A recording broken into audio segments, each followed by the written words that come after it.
Estimated 12 to 20 million European-made vehicles are part of the traffic on US roads, and about a quarter of all EU vehicle exports are destined for the US.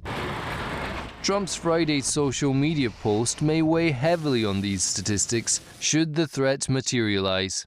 Next week, I will be increasing tariffs charged to the European Union for cars and trucks coming into the United States. The tariff will be increased to 25%. It is fully understood and agreed that if they produce cars and trucks in USA plants, there will be no tariff. So the United States may benefit a bit from forcing some U.S. car makers to make some investment in the United States.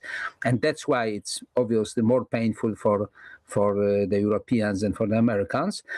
Basically, those are the Europeans who export their cars to the United States and not all the way around. Opened up to trade with the United States. Trump's move risks undoing the deal struck between Washington and Brussels last summer, the limited trade agreement that reduced Trump's stringent Liberation Day levies to 15% on the majority of goods imported to the US from the European Union. In turn, the bloc agreed to remove its own levies on US industrial goods and some agricultural products.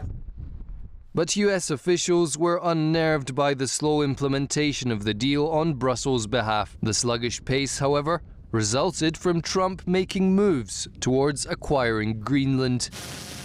Now weighing Trump's threats, the European Commission said it would keep its options open, casting a shadow of a potential transatlantic trade war. In the short run, automotive production in Europe is likely to slump. If these tariffs result in a 10% drop in exports, the result of this operation will not only be a decrease in production by 5 billion euros, but also about 25 billion euros from subcontractors. Trump's renewed eagerness to swing the tariff hammer has drawn out a comment from Poland's Foreign Minister Radosław Sikorski.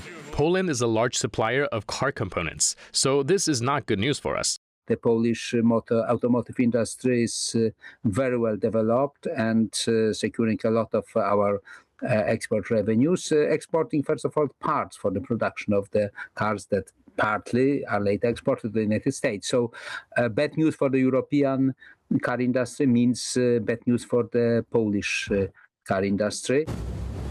Nevertheless, the automotive industry in Poland accounts for a smaller share of the economy than in other countries in the region, including Slovakia, Hungary and the Czech Republic. This means those countries would feel a stronger impact if Trump's threats were to materialize.